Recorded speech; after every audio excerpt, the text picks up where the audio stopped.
Hello everyone, সবাই কেমন আছেন? আশা করি সকলে ভালো আছেন, আমিও ভালো আছি। তো আজকে একটি নতুন ভিডিওতে আপনাদের জানাই অনেক অনেক স্বাগত।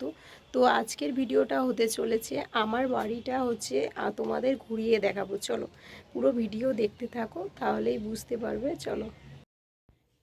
তো বন্ধুরা, প্রথমে দেখাই আমার রুমটা। তো আমার রুমের মধ্যে আছে ছোট্ট একটা খাট, আর এদিকটা আছে ছোট্ট একটা আলমারি, আর এখানে আছে ফ্রিজ। বাস এটাই আছে আমার রুমে। তো আমার রুমটা কেমন লাগলো অবশ্যই কিন্তু কমেন্টে জানিও বন্ধুরা। চলো বন্ধুরা, তারপরে কিন্তু ওপরের রুমটা দেখাই। তো আমাদের ওপরের রুমটা কিন্তু এখনও কমপ্লিট হয়নি, আর হচ্ছে সবে সবে প্লাস্টার হয়েছে, এরকম একটা ব্যাপার। তো চলো সবটাই ঘুরিয়ে দেখাবো। বন্ধুরা, নিজের বাড়ি যেরকমই হোক না কেন, নিজের বাড়িতে আলাদাই একটা শান্তি। এটা হলো আমাদের ওপরের রুমটা। তো ওপরের রুমটা এখনও কমপ্লিট হয়নি, যার কারণে কিছুই নেই, পুরো ফাঁকা রয়েছে। শুধু একটা দরজা লাগানো হয়েছে, আর এদিকে একটা গ্রিল মতো জানালা লাগানো হয়েছে। তো কিছু এখনও কমপ্লিট হয়নি।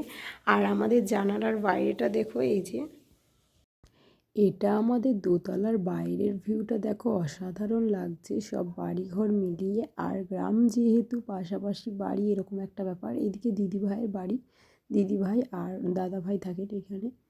তো চলো ওপরে যাওয়া যাক, চলো। আর এই জায়গাটা শাঁখার কাজ হয়, তোমরা তো জানো, আগে ভিডিওতে দেখেছো।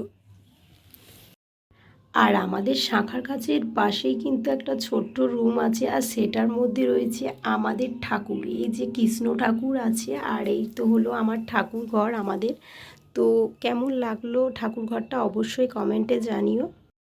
তো বন্ধুরা, বাড়ির ছাদ থেকে এত সুন্দর একটা কৃষ্ণ মন্দির দেখা যাচ্ছে, দেখতে পাচ্ছেন কত সুন্দর লাগছে।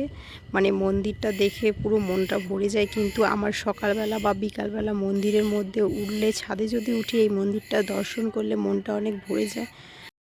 আর এই হলো আমাদের পুরো ছাদটা, এই যে দেখতে পাচ্ছেন। আর এই পাশটা রয়েছে আমাদের মুড়িঘর।